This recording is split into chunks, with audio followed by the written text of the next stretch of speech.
The morning air inside the grand estate was cool and still, but tension crackled through the demonstration hall like an unseen current. Word of Elias' performance the day before had spread quickly among the aliens and the humans alike. Some humans whispered excitedly, hoping they might rise above the role of mere pets, while many aliens watched with a mixture of curiosity and disbelief. Caliph entered the hall with his usual calm authority, but even he felt a subtle unease tugging at the edges of his mind. He had laughed at humans once, dismissed them as weak, unremarkable creatures. But Elias's display had begun to challenge every assumption he held. One human with nothing but steady hands and sharp intelligence had unsettled him, and the memory lingered. "Begin the demonstration," Caliph commanded, his voice echoing through the chamber. This time the tasks were more complex. Aliens had designed them to test not just intelligence, but initiative, teamwork, and adaptability. The humans were led forward, unsure of what to expect. The younger ones glanced at each other nervously, while older humans, including Elias, took careful, steady steps toward the center of the hall. Caliph's eyes were drawn immediately to Elias. The older human walked with quiet purpose, scanning the environment with sharp awareness. There was no fear in his gaze, only focus, determination, and a calm confidence that seemed almost tangible. Caliph felt a strange sensation, a prickling at the edge of his pride. He could not ignore Elias any longer. The first task involved navigating a series of moving platforms. The aliens expected hesitation and error, yet Elias stepped forward calmly. He studied the platforms, predicting their patterns, and moved with precision that seemed almost effortless. Other humans followed his lead, and under his quiet guidance they performed far better than Caliph or the council had anticipated. A low murmur ran through the alien audience. Whispers of astonishment spread quickly. "They are faster than expected," one council member remarked. Another leaned closer, eyes widening in surprise. Caliph's lips pressed together, and for the first time in memory he felt the stirrings of doubt. The next challenge was a complex puzzle of holographic shapes, designed to change unpredictably. The humans had to work together to align the shapes, a task that required coordination and sharp observation. Caliph's expectation was simple: failure. But as Elias approached the puzzle, something extraordinary occurred. Elias did not rush. He observed the changing patterns carefully, analyzing them before acting. His hands moved quickly and deliberately, rotating and placing shapes with perfect precision. When a younger human hesitated, Elias gently guided their hand, offering silent signals that helped the group complete the task efficiently. The aliens gasped. The humans had not only completed the puzzle, they had done so elegantly, exceeding expectations. Some of the younger humans began to smile quietly, their fear replaced with pride. Elias had shown them a new way. Intelligence and courage could coexist even under alien scrutiny. Caliph felt a mixture of emotions he had not expected. Admiration, yes, but also unease. The humans were not just following orders. They were thinking, adapting, and even teaching each other.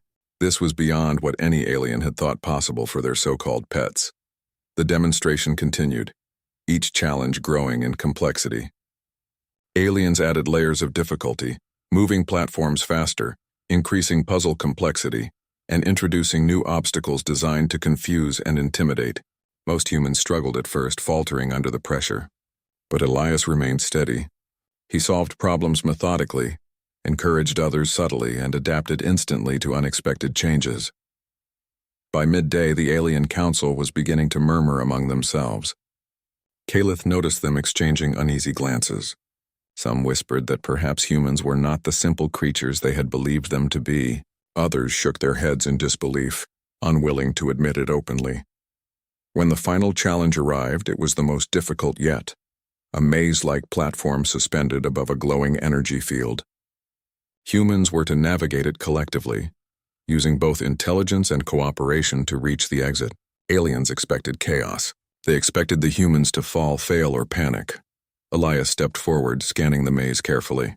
He observed its patterns, calculated the timing of moving sections, and began to lead the group. Unlike before, he did not merely solve tasks himself, he coordinated. He communicated through subtle gestures, guiding the others while keeping them calm and focused. The group moved with unexpected precision. Platforms shifted, energy fields pulsed, yet the humans adapted quickly, responding to changes with flexibility and intelligence. Each step they took was deliberate, each decision thoughtful. By the time they reached the exit, the alien audience was silent, stunned. Calith, standing above the hall, could no longer mask his amazement. He had believed humans were simple, predictable, and weak. Yet here was proof to the contrary. Humans could think, adapt, and lead even under extreme pressure. One human, Elias, had transformed the others from timid, obedient creatures into competent, confident participants. Remarkable, Calith said quietly, almost to himself. The word felt strange, foreign. He had never used it for a human before. The council members continued to whisper. Some openly admitted their surprise. Others struggled with the notion that their understanding of humanity was flawed. Calith, however, remained silent. He could not yet decide whether this was admiration, respect, or fear. But he knew something fundamental had changed. As the humans were led back to their quarters, Elias lingered momentarily, scanning the hall. He noted subtle changes, whispers of awe among the aliens, careful glances from the council, and, most importantly, the slight shift in Calith's demeanor. The ambassador's confidence, which had once seemed absolute, now bore a crack, visible only to those paying close attention. Back in his private chamber, Calith replayed the day's events. The humans had exceeded all expectations. One had challenged his assumptions so thoroughly that he could no longer dismiss them as weak or insignificant. The feeling was uncomfortable, disorienting, but also, in a strange way, exhilarating. For the first time, he was forced to acknowledge human potential. Elias, in his own quarters, reflected on the demonstration as well. He had shown capability, intelligence, and leadership without overt defiance. Every action was calculated, subtle, and intentional. The human's potential had been glimpsed, and he knew this was only the beginning. Outside, the alien city gleamed under the afternoon sun. Life continued as usual, unaware of the small but significant shift that had occurred within the halls of the estate. Calith could not yet see the full consequences, but a seed of doubt had been planted, and seeds had a way of growing. That night, the human quarters were quiet, but a sense of anticipation hung in the air. For the first time, some humans believed that perhaps their role as pets was not permanent. Perhaps intelligence, courage, and collaboration could open doors the aliens had thought impossible to reach. Calith, unable to sleep, stared at the stars through the crystalline walls.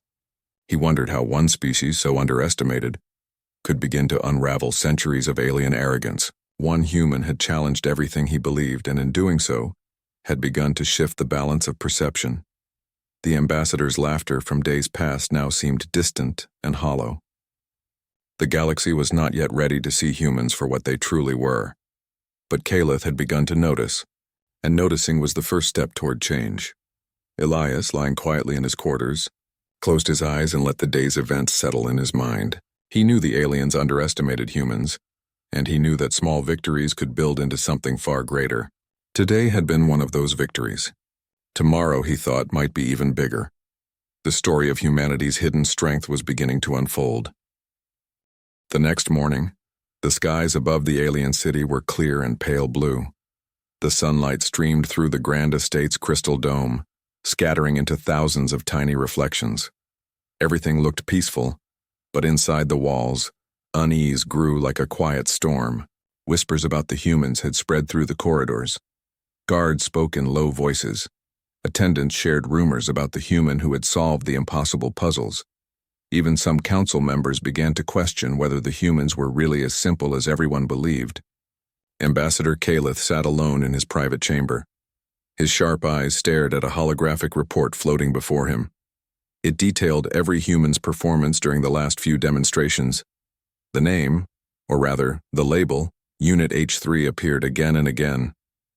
The report described his unusual intelligence, steady behavior, and ability to lead others. Calith's expression was unreadable. He had built his reputation on logic and superiority. His people believed that their species had mastered every form of intellect in the galaxy. Yet now one quiet human had proven otherwise. He tapped the hologram, closing the report. "It must be studied," he said softly to himself. "Perhaps there is more to these creatures than we thought." A knock sounded on the chamber door. "Enter," Calith said. A young attendant stepped inside, bowing respectfully. "Ambassador, the next demonstration is ready. The Council requests your presence." Calith stood and adjusted the silver clasp on his robe. His face returned to its usual calm, but his mind remained restless. "Very well," he replied. "Let us see what they can do today." In the demonstration hall, the humans waited under the watchful eyes of the aliens. The air felt different now, tense, uncertain. The humans sensed that they were being observed more closely than before. Elias stood among them, quiet and focused. He could feel the energy in the room, the curiosity of the aliens, the nervous excitement of the other humans. The past days had changed everything. No longer were they seen only as silent pets.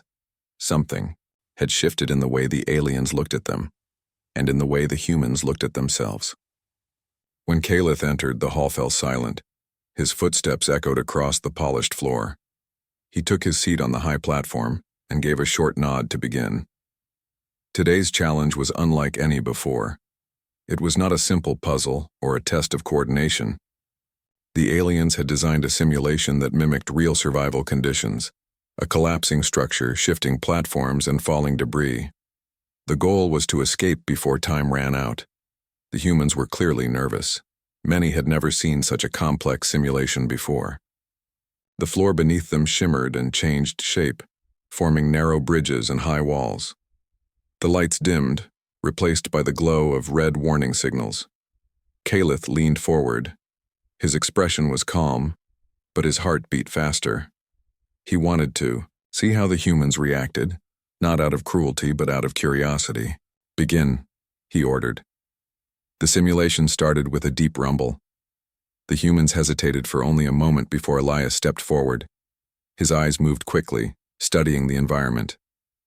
"This way," he said firmly, guiding the others toward a stable path. The younger humans followed, trusting his calm voice. As sections of the bridge began to crumble, Elias made quick decisions, sending groups to safety one by one. The aliens watched closely, expecting panic. But the humans adapted with surprising speed, moving together with precision and care. Calith's gaze locked onto Elias again. Every move the man made was deliberate. He was not just surviving, he was leading. When one human stumbled, Elias pulled them up without hesitation. When a section collapsed, he redirected the group instantly. Minutes passed and the humans reached the final section of the simulation. The exit platform rose slowly from the floor, surrounded by shifting beams of light. A small gap remained between them and safety. It was wide enough to cause fear, but not impossible to cross. Elias assessed the distance, then stepped back. He ran forward, jumped, and landed safely on the other side. "Now," he called. "Follow exactly like that." One by one, the humans followed his lead. Some slipped, but Elias and the others pulled them up. When the last person crossed, the simulation ended with a soft chime. The red lights faded, replaced by calm blue. The hall erupted in whispers. The humans had succeeded again. Calith stood slowly, his expression unreadable. He descended from the platform and approached the humans. Every alien in the hall watched him in silence. Elias straightened as the ambassador stopped before him. The two faced each other, the alien who had once laughed at humans, and the human who had forced him to see differently. Calith studied him closely. "You are not what we expected," he said quietly. His voice held no mockery this time, only curiosity. Elias did not answer immediately. He held the ambassador's gaze, calm and steady as ever. "Perhaps," he said softly, "you did not look closely before." A ripple of surprise spread through the hall. It was the first time a human had spoken directly to the ambassador without permission. Calith's eyes widened slightly, but instead of anger, he felt something else. Respect. "You understand our language," Calith said slowly. "I learn," Elias replied simply. "Humans learn. We always do." Calith's mind raced. He could feel the attention of the council pressing on him from above. This moment would not be forgotten. An ordinary human had spoken with confidence in front of the Empire's leaders. "Remove them," said one council member sharply, breaking the silence. "They have grown too bold." But Calith raised a hand. "No," he said firmly. "Let them stay." The council fell silent. Calith turned back to Elias. "Tell me," he said after a pause, "why do you try so hard? What drives your kind to rise against impossible odds?" Elias looked at the other humans. Their faces, tired yet determined, reflected the same quiet strength. "Because we must," he said. "Because even when we have nothing, we still have hope. You cannot take that away." Calith stood still, his expression thoughtful. Those words echoed inside him. Hope. It was such a simple thing, yet so powerful. His own people had long abandoned the need for it. They relied on certainty and control. But humans, fragile as they were, seemed to live on hope alone. "Enough for today," Calith said finally. His voice was steady, but his mind was not. He turned and walked away, leaving the hall in deep silence. Later that evening, Calith stood by the wide window in his private chamber. The alien city glowed below, its towers reaching toward the stars. He watched silently, lost in thought. Elias's words replayed in his mind. "We still have hope." It was strange how those simple words had unsettled him more than any action. For the first time, he began to question not just humanity, but his own people. Had their confidence blinded them? Had they mistaken comfort for strength? He sighed quietly. Somewhere inside, he felt admiration for Elias, an emotion that surprised him. He had once thought of humans as pets, tools, or decorations. Now he was beginning to see them as something more, something deeply familiar yet refreshingly new. In the human quarters, the mood was different tonight. The humans spoke in whispers, their voices full of excitement and quiet pride. For the first time, they had been treated as equals, even for a brief moment. Elias sat among them, his calm presence reassuring everyone. "What will happen now?" a young human asked him. Elias looked toward the ceiling where faint light from the alien city filtered through. "Change," he said simply. "Slowly, but it will come." The others nodded. They didn't know what the future held, but for the first time they believed it might belong to them too. Far above, Calith continued to watch the stars. He did not yet understand the full meaning of what was unfolding, but he knew one thing for certain. The laughter he once had for humans was gone, replaced by respect and a growing curiosity about what they would become. The line between master and pet was beginning to blur, and in that quiet moment a new chapter of history was quietly being written. The skies over Zephyria were calm for the first time in days. The twin suns rose slowly, casting long golden reflections across the city's silver towers. The planet had survived the attack of the Void Marauder, but the damage was clear. Buildings were scarred, streets littered with debris, and the air still smelled faintly of burnt energy. Yet among the destruction, there was hope. Civilians gathered in the streets, helping one another, clearing rubble and caring for the wounded. Zephyria's fleet had returned to orbit, battle-worn but triumphant. The city was alive, and life would continue. Lyra stood at the observation deck of the command tower, looking out over her people. Her violet eyes reflected the rising suns as she thought about everything that had happened. So much had changed in a short time. Fear, danger, uncertainty, and finally victory. Beside her, Jason Hunter stepped quietly, looking at the city below. His uniform was scorched from the battles, his hands still bearing minor burns from handling the artifact. Yet he looked calm, almost at peace. "We made it," Lyra said softly, more to herself than to him. Jason nodded. "Yes, but it wasn't just luck. It was teamwork, strategy, and courage. Yours too." Lyra turned to him, surprised. "Mine?" "Yes," Jason said, smiling. "You trusted me when others doubted. You made hard decisions under pressure. You were brave even when it wasn't easy." Lyra felt a warmth in her chest. She had feared him once, feared his impulsive ways, his unpredictability. But now she understood something deeper. Fear had been replaced by respect, admiration, and even gratitude. "You saved Zephyria," she said, her voice barely above a whisper. You saved my world, Jason shook his head. I didn't do it alone. Zephyria's fleet fought, your people helped, and together we made it. Humans can be brave, but courage without cooperation means nothing. We needed each other. Lyra studied him, seeing not just the man, but the symbol he had become. Humans, she realized, were not just unpredictable or reckless. They had strength, ingenuity, and an unyielding will to protect what mattered. That combination had saved her world, and perhaps would save many more in the future. Over the next few days, the city slowly began to rebuild.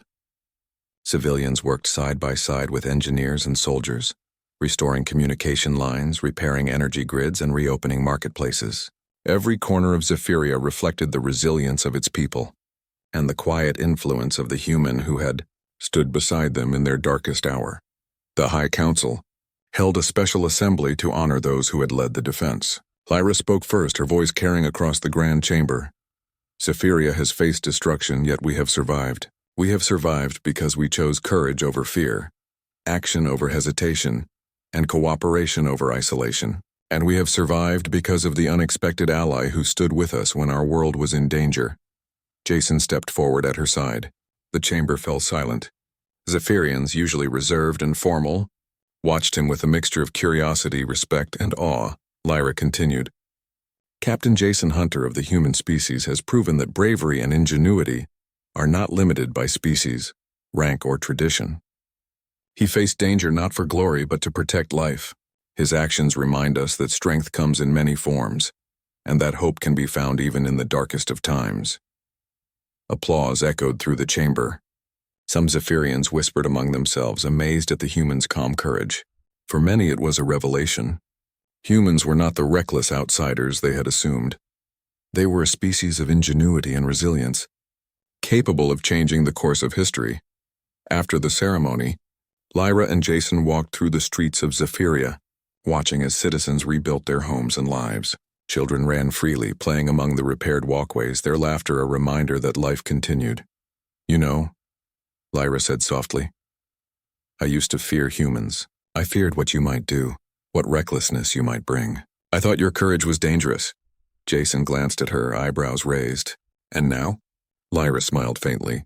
Now I know that courage is not reckless if it is guided by heart and mind. I know that humans can face the impossible and still protect what matters most. I know that. I trust you.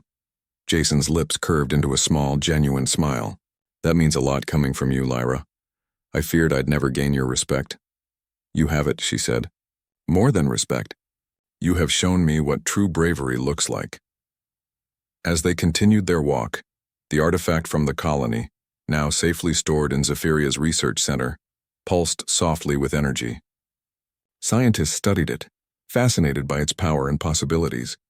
Jason had shown them how to use it in a way that was safe and effective, proving that human adaptability could combine with Zephyrian technology to create solutions no one had thought possible.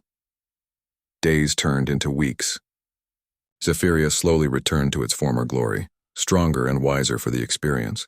The story of the human who had stood between their world and annihilation spread quickly, inspiring songs, art, and tales of heroism. Lyra found herself thinking often of Jason, not just as a human or as a warrior, but as a symbol of hope, courage, and the potential for cooperation between species. She realized that fear had no place where understanding and trust could grow. One evening, as the twin suns set and cast long shadows across the city, Lyra and Jason stood at the edge of the central plaza. Citizens walked past them, waving and smiling, unaware of the quiet conversation unfolding. Do you ever regret it? Lyra asked, her voice soft. Coming here? Helping us? Jason shook his head. Never. Humans do what they can. We can't control everything, but we can control how we respond. I responded because it was the right thing to do. Lyra nodded, a thought forming in her mind. And you taught me something too. That courage isn't just about fighting. It's about standing for something bigger than yourself, even when it scares you. Jason smiled. Looks like we taught each other something. They watched the city together, a moment of quiet after the storm. Lyra realized that the Marauder had been more than a threat, it had been a test of courage, ingenuity, and trust, and humanity had passed in a way that no one on Zephyria would ever forget. In the days that followed, humans began to gain acceptance on Zephyria.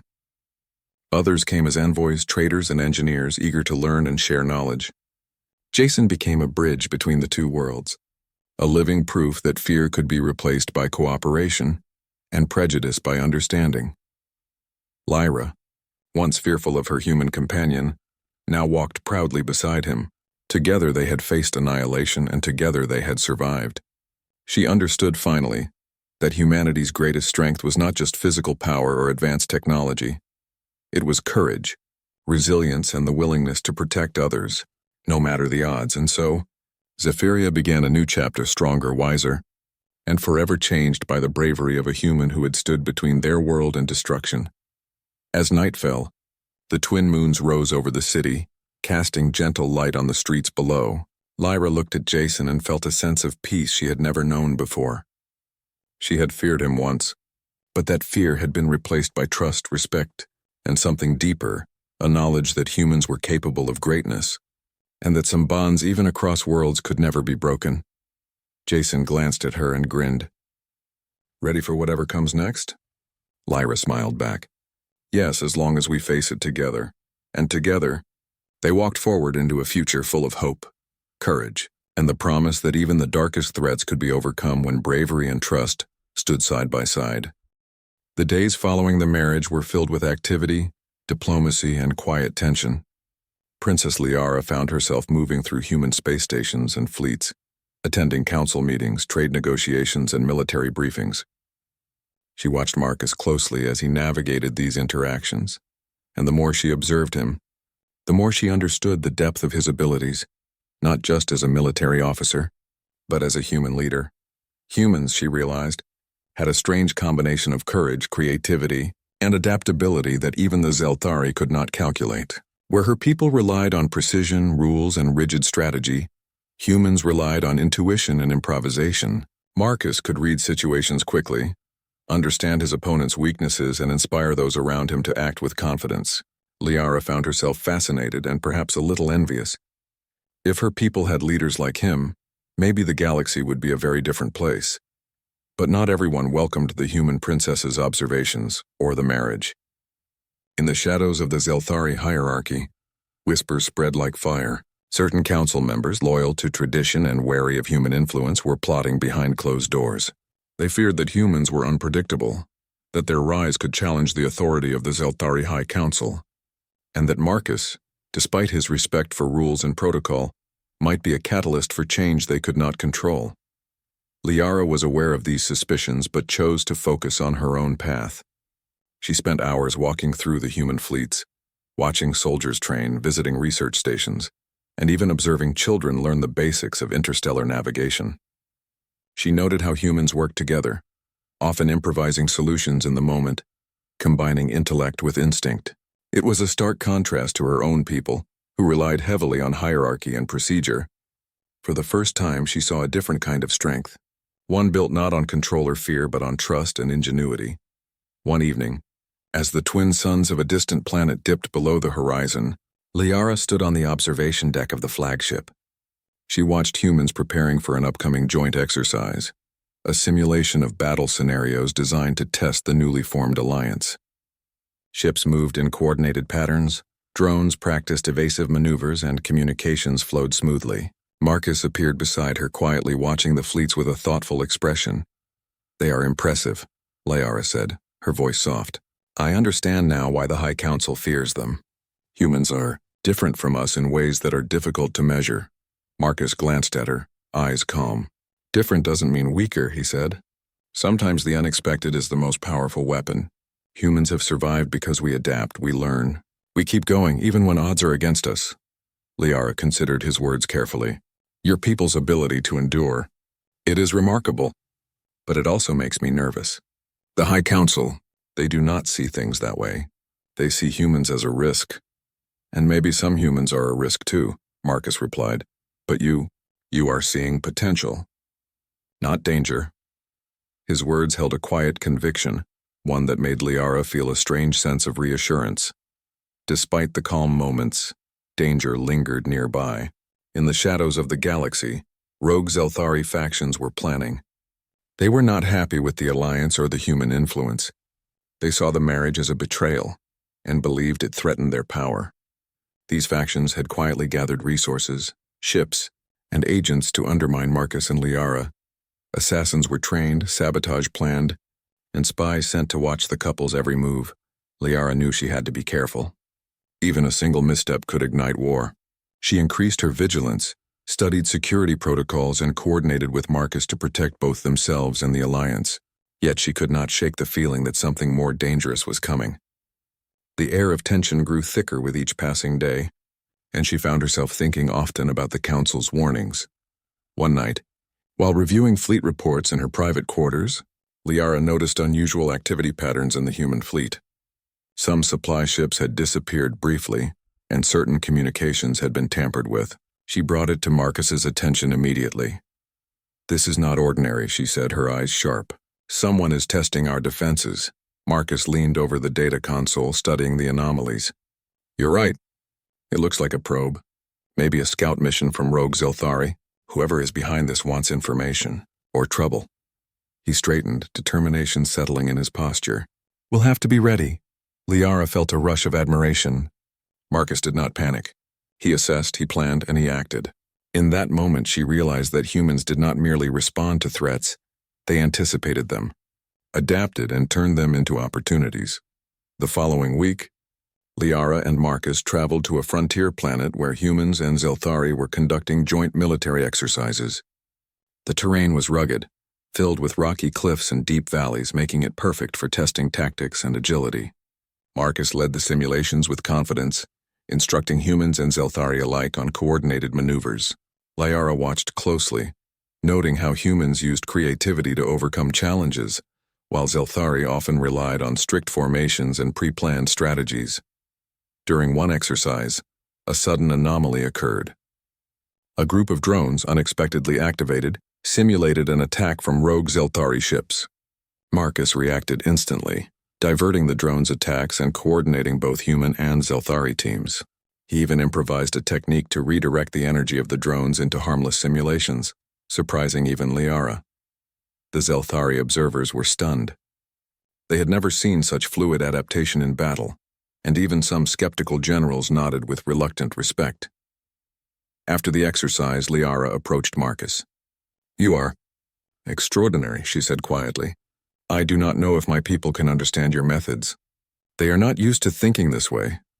Marcus smiled, a little tired but still steady. "Maybe they will eventually. Sometimes it takes seeing something different to understand it. Change is not easy, Liara, but it is necessary." Their conversation was interrupted by a sudden alert from the station. Communications from the frontier had been intercepted, messages indicating that rogue Zelthari factions were planning a covert strike. A small fleet had been dispatched without authorization, intending to sabotage the alliance before it could strengthen.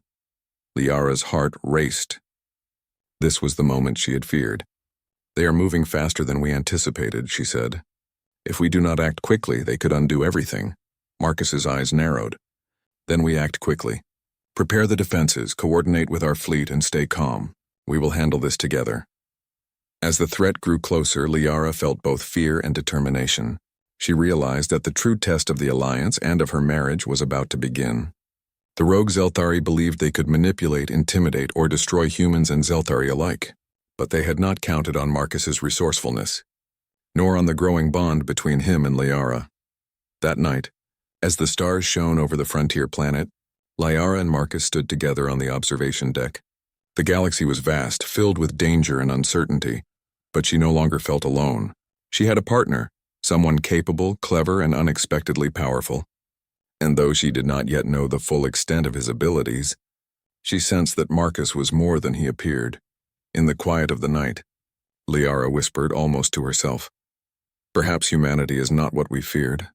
Perhaps it is what we need." Marcus placed a reassuring hand on her shoulder. "We will face whatever comes together, and when the time comes, you will see. Humans have a strength no one expects." As the first hints of dawn touched the horizon, Liara felt a spark of hope and courage. The alliance had been tested by politics, by fear, and by doubt. Now it would be tested by action. And though the path ahead was uncertain, she knew one thing with absolute clarity. Humanity was capable of astonishing things, and she was standing at the center of it all, ready to witness the power no alien had ever seen. Little did they know, the rogue faction's moves were only the beginning. Shadows of doubt and danger lingered across the galaxy, but Marcus's ingenuity, Liara's courage, and the unique bond they shared would be the first sign that humanity was not just a species, it was a force, and the galaxy would never underestimate them again. Princess Liara of the Zelthari Empire had never felt so nervous in her life. The halls of the human space station were vast and bright, with glass panels reflecting distant stars. Ships from countless human colonies drifted quietly in orbit, while the hum of technology filled the air. Liara walked beside her escorts, her steps light but her mind heavy. This was no ordinary mission. This was a mission that could decide the fate of her people, and perhaps the entire galaxy. For centuries, the Zelthari had been known for their power, discipline, and unmatched intelligence. Yet for all their strength, they had never faced a challenge like humanity. Humans were unpredictable, they were stubborn, and most dangerously in the eyes of the Zelthari High Council, they were capable of thinking differently. Over the years, the Council had tried to keep humans at a distance, using diplomacy, trade, and sometimes threats. But war had shown that humans could not be ignored.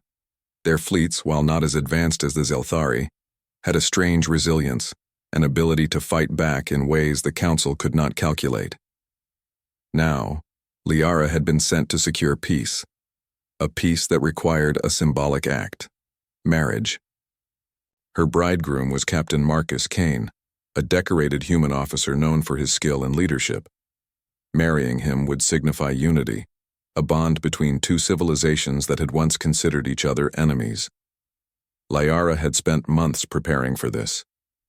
She had studied human culture, learned the delicate nuances of their language, and trained herself to hide any trace of nervousness. Yet no amount of preparation could erase the strange flutter in her chest. When she entered the main hall of the station, she paused to observe. Humans moved with a confident ease she did not yet fully understand. Their gestures were direct, their expressions readable, yet layered with meaning. Marcus stood at the center of the hall, surrounded by human officers. His posture was relaxed but alert. His dark hair fell slightly over his forehead, and his eyes, intense, intelligent, and oddly kind, watched her approach. Liara felt a small, unexpected surge of curiosity. There was something in his presence that seemed different, something that even a Zelthari could not dismiss. The ceremony itself was brief but solemn. A holographic arch glowed softly behind them, displaying symbols of unity from both civilizations. Human and Zelthari officials watched in silence. When the vows were exchanged, Liara felt a strange mix of relief and apprehension. She had done her duty, yet she wondered, could this alliance truly last, or was it merely a temporary pause before new conflict erupted? After the ceremony, a reception was held.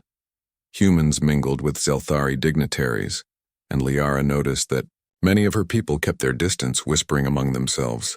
There was skepticism, perhaps even fear.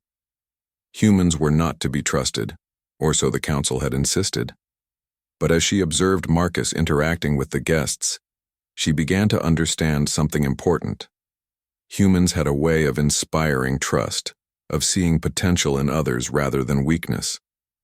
It was something her people rarely did.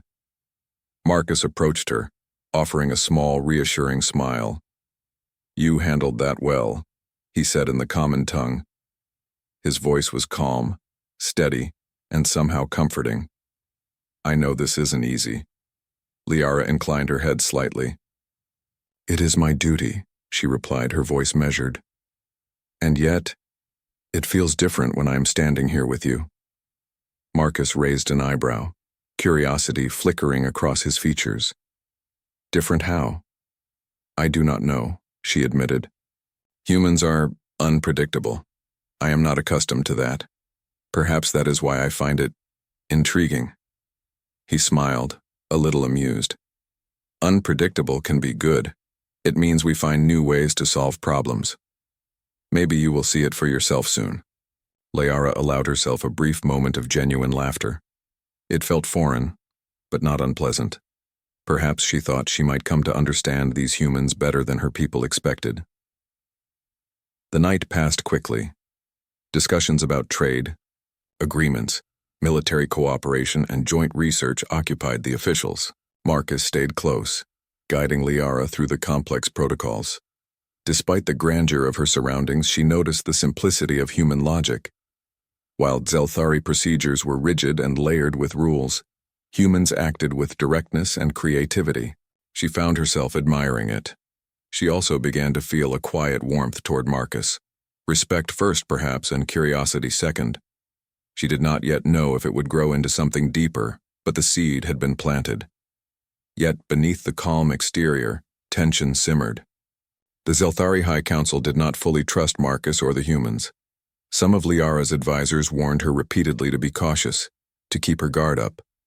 They whispered about spies, hidden agendas, and possible betrayal. She listened politely, yet she could not ignore the subtle courage she saw in Marcus, the way he negotiated, led, and protected his people. It was unlike anything the Zelthari valued in their leaders. Perhaps, she thought, this could be an opportunity to change her own ideas about strength and leadership. As the evening drew to a close, Liara was guided to her quarters.